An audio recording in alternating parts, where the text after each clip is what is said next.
Good morning, good morning, good morning, good morning, good morning Pilipinas! Welcome na naman po sa isa na naman nating reaction video mga kababayan. Pero bago ang lahat, kung bago pa lamang po kayo dito sa ating munting page, baka naman pwedeng pa-follow mga kababayan, pa-like at the same time, pa-share po, okay? At syempre maraming salamat po sa ating mga Tala Center. Meron ho tayong pag-uusapan ngayon mga kababayan, isang good news. At syempre isang good news po natin mga kapatid. Ito po, ayan ang sabi po din sa Pilipinas Today, nagagalak po tayong maging bahagi ng groundbreaking ceremony para sa 4PH Pambansang Pabahay para sa mga Pilipino program sa Malasike, Pangasinan sa pamamagitan ni Consi Michael Mico Tolentino. Buo ang ating suporta sa programang ito na naglalayong magbigay ng maayos at disenteng tirahan para sa bawat pamilyang Pilipino. Sama-sama nating itaguyod ang mas maliwanag na kinabukasan mga kababayan. Alam nyo naman, di ba? Yung 4PH na yan, mga pabahay po yan under the Marcos administration, di ba? Kung kamakailan mga kapatid, dito po sa may Davao City, handa na pong ipamigay sa mga Dabawenyo itong pabahay ni Pangulong Bongbong Marcos mga kababayan, di ba? Ulit pa, maraming salamat Pangulong Bongbong Marcos sa iyong inisyatibang ganyan. Mabuhay po kayo sir, Mr. President, okay? Para sa akin, the best president ever. At saka itong si Apo Lakay, manang-mana ka talaga kay Apo Lakay, no? No doubt mga kababayan, na anak nga po ito ni Apo Lakay, di ba? Parehas na parehas sila ng pag-uugali, mahal po nila ang bawat Pilipino, di ba? Saludo po at respeto sa iyo Pangulong Marcos. So eto na nga mga kapatid. Napaka-high-tech naman pala dyan sa may Davao. Mga kababayan, ito panoorin po natin itong video. Grabe. Napaka-high-tech po dyan sa may Davao City. Ito po yung ganap nung kaarawan ni Rodrigo. Nagpalipad po sila ng napakaraming drone. Ito panoorin po natin ito mga kababayan. Wait lang. Sorry, hindi ko na naman na ano ba yan? Ito na, let's go, panoorin natin.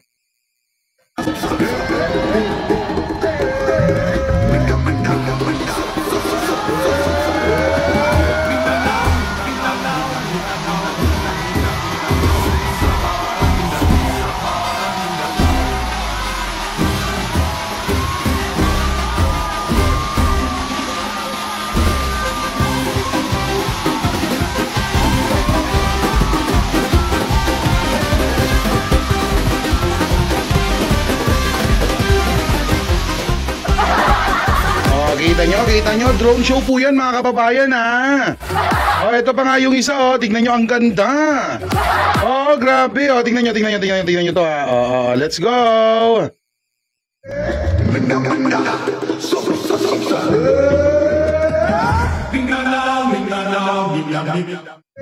Diba?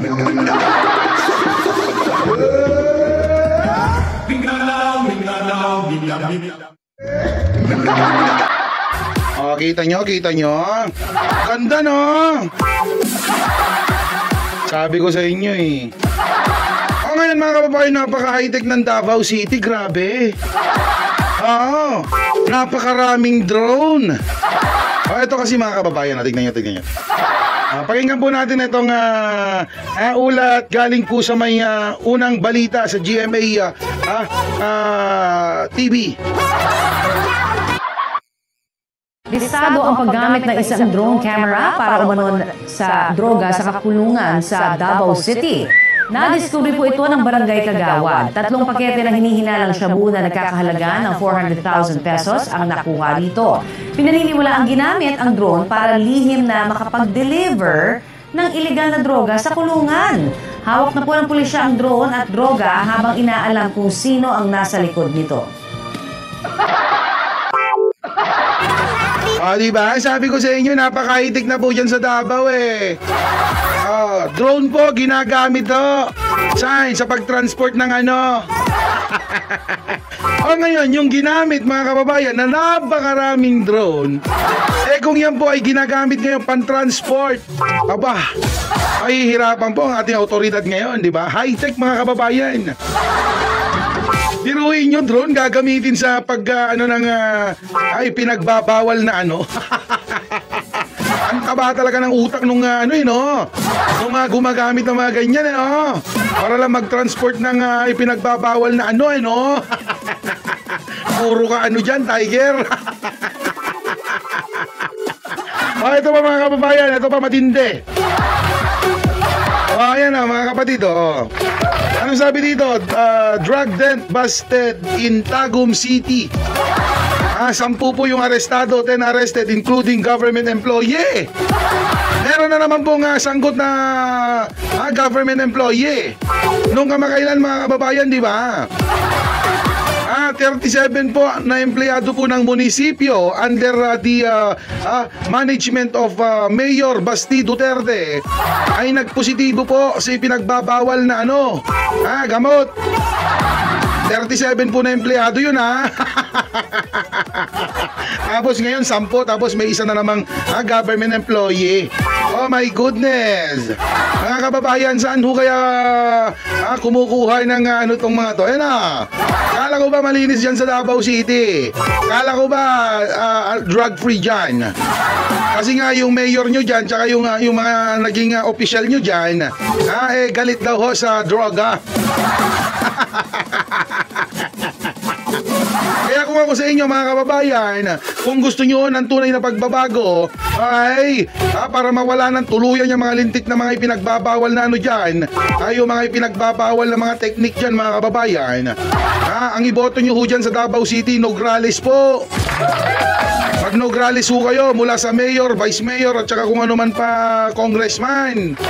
Tingnan nyo yung congressman nyo dyan ngayon sa Davao City na si Pulong Duterte, nasaan? Iniwan kayo. Hindi pumapasok sa trabaho. Ano na bang ginawa niyang batas niya para sa inyo, para sa ating mga Pilipino? Wala, nga. Ayun, nagta-travel sa 17 or 18 countries. Pinapasahod nyo ng daan-daan libo, tapos ganyan gagawin. Kasama yung mayor ninyo dyan. Ano bang ginagawa ng mayor nyo dyan? Bakit nagkalat pa rin ang ipinagbabawal na dyan? Kaya kung ako sa inyo, mga Dabawenyo, mag-Nograles kayo, So yan lang po mga kababayan, kayo po, ano masasabi ninyo dito po sa ating napanood? Comment down below and please follow, like, and share for more mga kababayan. Ulit, this is your DJ host, Tiger 99. Paalam for now. Okay? Alright.